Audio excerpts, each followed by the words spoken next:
Hi, this is Kathleen Dorsey, the founder and lead facilitator for Collective Wisdom, which is a masterminds program for entrepreneurs. And we do a series and we interview our members because we want to get to know not only our members and their businesses, but we want you to get to know them as well. So today I have Amy Hughes, and I'm super excited about her business, Marshmallow MBA, and would love for her to, so that you can get to know her, love for her to share her story.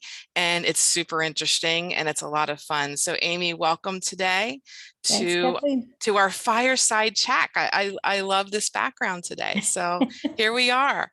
All right. So I just wanted to learn a little bit more about you, like where are you located and your business background, and give us a fun fact about you.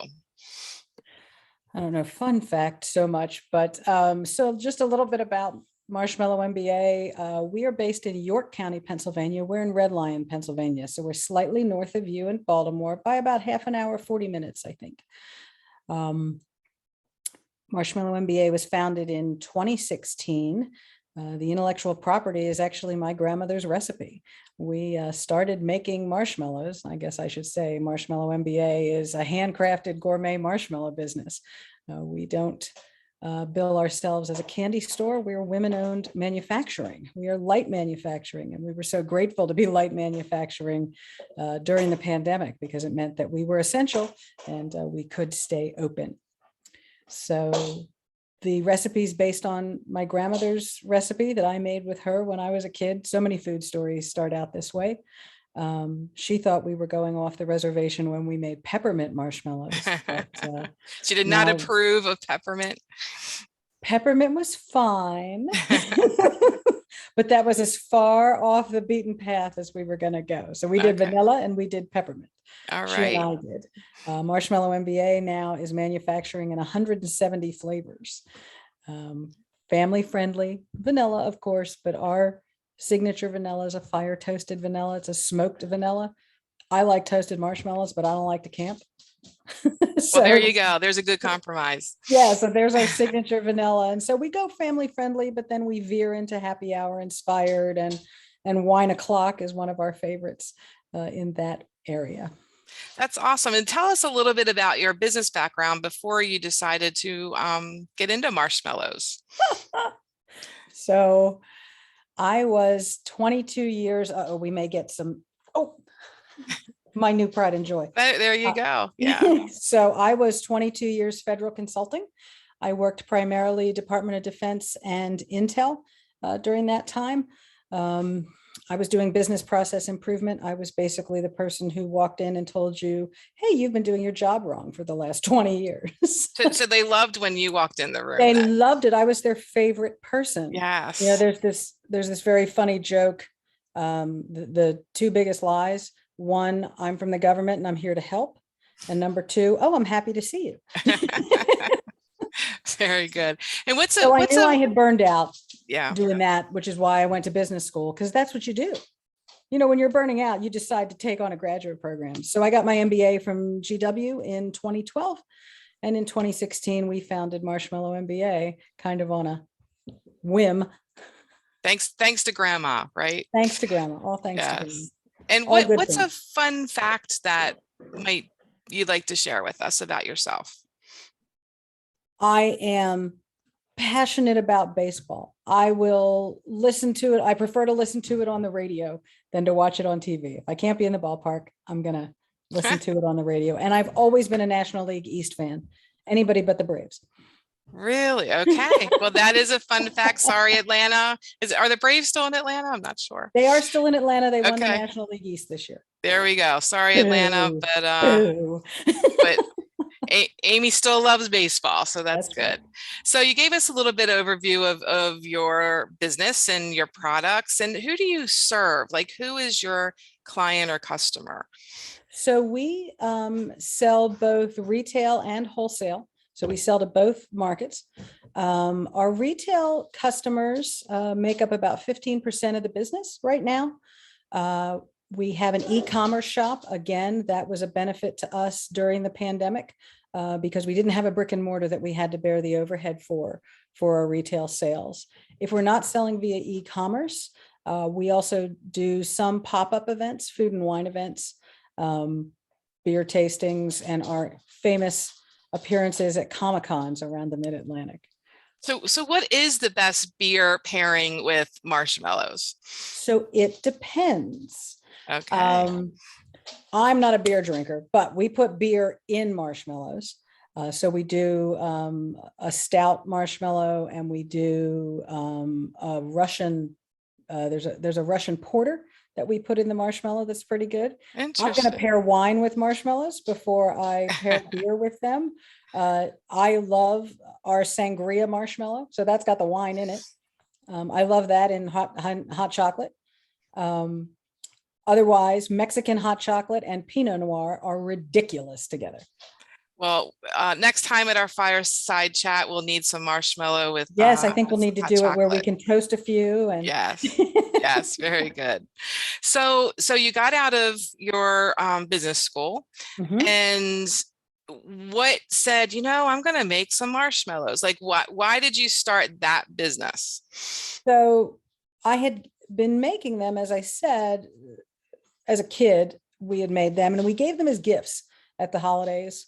And after losing my grandmother, I maintained that tradition of making cookies, making marshmallows, and gave them as gifts to friends and family. And my dear, dear friend, Keith Green, who not only wrote a recommendation for me to business school, actually named the company while he was eating a gift box. He said, I don't know why you're not selling these things. You could be the Marshmallow MBA. I told him to shut up and have some more wine. And then was telling my friend Sandra about the conversation. She and I had been roommates in undergrad. Was telling her about the conversation. She asked how hard they were to make, and we ended up in her kitchen knocking things around, and I showed her, and I said, they're not hard, they're finicky, but they're not hard to make. She was at a point in her life where she was looking for something different as well. And 3 months later, we were, as she puts it, all in. What a great story that is. Yeah, that's great. And thanks to your friend for the great name of your business. Oh, yeah. So can you share a brief story about how your marshmallow products have maybe affected or helped one of your clients or customers? We use the hashtag Celebrate Sweetly because so often, especially with our retail customers, they are using them as part of a special day, whether it's kids' birthday parties, whether they're having bachelorette parties. I think the funniest bachelorette story I have is 8 girls, 16 dozen marshmallows. None of them were vanilla. Your grandmother would not be happy. Don't get them too close to the fire if you're making s'mores. That's great. So I think for our retail customers, they really do sort of fulfill this desire for something different, but also they're nostalgic in a certain way. Who doesn't like a toasted marshmallow? I mean, that's sort of where that goes. With our wholesale customers, everyone is looking for something unique. Our hashtag we use with them, why be basic? But also, particularly since 2020, collaboration over competition has been one of the keys for us. We look at our customers as colleagues. We're not competing with our buyers at all. And because we're doing marshmallows, not something that's chocolate based, a number of our customers are making their own chocolates, or they are selling a lot of chocolates, so we can fill 2 roles for them. One, they don't have to make their own marshmallows. We have great stories. People come up and they're like, oh yeah, we made marshmallows once. We're still cleaning it off the ceiling. We're cleaning it off the walls. We're cleaning it off the floor. So we don't play with chocolate very much. My hands are not cool enough for that. And chocolate is more finicky than marshmallows. So that's a good partnership then. Yeah, so we can be something unique that they can stock directly on their shelves, or we can be an add-in to other products that they're making. Excellent. So 2020 came and it seems like you got pretty creative and what you already had set up helped you through that year. 2021, believe it or not, we're almost done. Almost done. So what's happening in your business, Marshmallow MBA, for 2022? Any announcements that you want to make or anything planned? Yeah, big plans. The key is, and we talk about this in the mastermind, having the plan is one thing, working the plan is something else. So we are currently working on some expansion. 2021 was very good because Retail Confectioners International gave us their Best Innovation Award for a lifestyle marshmallow that we're doing. So it's a honey-based marshmallow that contains no corn syrup or corn starch. There are corn allergies. It's amazing the number of allergies that exist. That's a whole nother soapbox conversation for the two of us, but there are corn allergies out there. So this was satisfying two needs. One, reducing allergens, which is always a goal, using a limited ingredient recipe. But we're expanding the honey collection, which we call our Be Kind collection. Nice. So expansion in there right now, we have 3 flavors. We'll be adding 5 more, including a CBD infused honey marshmallow with lavender, because I think that's a beautiful combination. That sounds wonderful. I feel like I'm like calm already just thinking about that. Good. Yeah. And they're pretty delicious in tea. If you want to just add a little sweet to your tea, that's a nice way to do it. Excellent. And then I am currently seeking funding for a major expansion into New Jersey. I divide my time between here in Northern Virginia, where I live. The business is in York. I live in Northern Virginia, but I split my time with my mom here, and then Atlantic City, where I made an investment 6 years ago in a home, but also I want to invest in the city itself. So I'm currently seeking capital for commercial real estate space, which is 16,000 square feet of commercial real estate space. It's the second largest piece of available real estate in the city right now. Now, it needs $1 million worth of work. Let's be clear. It is a former Presbyterian church where I would like to not only manufacture edibles, but also, because that's the next step from CBD. There's Delta 8, but then there's the true, there are true edibles. New Jersey has legalized. So we have, we're chasing money for expansion and registering under a different business name, fully different business registration, because you do have to firewall if you're in the weed economy. Yes. And that's where we intend to be, with that space also being a benefit back to the community, because we have the ability to rent it back to city schools, to nonprofits, and then special event space for pop-up events. But that sounds like fabulous venue. Yeah, I think we need a field trip up to the new place. I've been trying to get Derek up there too. There we go. It sounds like a field trip is in the works. So you've been in business for a while now. 5.5 years. As we talk in our mastermind groups, like every year you learn something, every month you learn something. So what's a lesson that you've learned through your journey so far to share with other entrepreneurs, a business lesson for them? I think the biggest business lesson for me is remembering to be flexible. I'm a planner. I like lists, and I like to work my lists and cross off the lists. I don't like to move things over to the next list, but that's the nature of small business. I had a consulting firm before I had Marshmallow MBA, and the consulting firm was Multi-Hat Solutions. Small business is absolutely about wearing multiple hats and being flexible. I think the second lesson is, do not think if you start a small business that you are immediately going to be a millionaire and you're going to work less. But you're not, Amy. I know, Kathleen. I know. I mean, I see you sitting on those stacks of money in our mastermind. Yes, every day. It does. it does frustrate me. I'll admit it. When I hear somebody say, oh, I'm going to leave my company and start my own business. This is ridiculous. I could make so much more money. Do not ever do the return on investment on your time.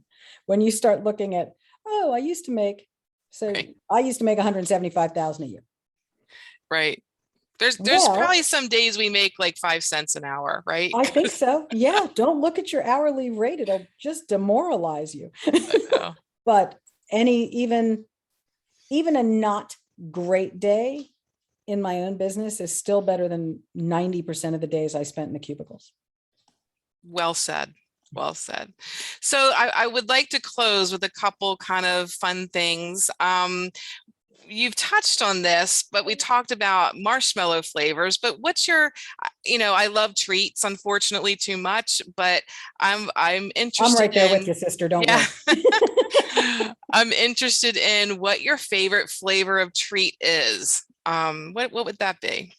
Well, my favorite flavor of treat is bourbon. Oh, Let's start there. okay. But that might not be where you were going. If you're thinking about candy, I love black licorice. I love black jelly beans. Interesting. My grandmother did too. So They're there you probably go. my favorite out of Okay. everything. Sandra hates it. Oh my God. She hates black licorice. So, but yeah, for me, Black and it's licorice it not bad is. with bourbon. You can Well, still, that's two of your favorites then. Can't go wrong. we do a bourbon marshmallow and I still eat that. So Well, good. As you should. And anybody that knows me, I love music. I love bands. So I'm going to end with this question. Who is your favorite band or one of your top couple? it's so I love music. There is always music on when I'm working. My favorite band is Crowded House. I love them, love them, love them. Neil Finn now plays with Fleetwood Mac, so now I've become more of a Fleetwood Mac fan. And then Springsteen has kind of threaded through my whole life. Well, and good thing that you're going to New Jersey. Indeed. I'm waiting Springsteen for will be him to happy. announce, hey, I'm playing a beach show. I'm going to play a concert on the beach. Maybe he'll do your ribbon cutting. Oh, he'll get marshmallows. Yes. Well, Amy, it's been such a pleasure getting to know you and your background and your business, Marshmallow MBA, and all the success you've had. And it sounds like more to come. So I really do appreciate your time today. And thank you. And thank you for everybody, share. would you like to share the website and where they can find you? Sure. We are at marshmallowmba.com. And if you're looking to purchase, it's marshmallowmba.com/shop, and across social media, Marshmallow MBA, because I'm creative with flavors, but not necessarily with naming. Excellent. Well, once again, we appreciate your time today, Amy, and go get cooking in there in that kitchen. And we can't wait to see what your next flavor will be. Thanks, Kathleen. Appreciate it. Okay. Talk to you later. Bye. Okay. Bye.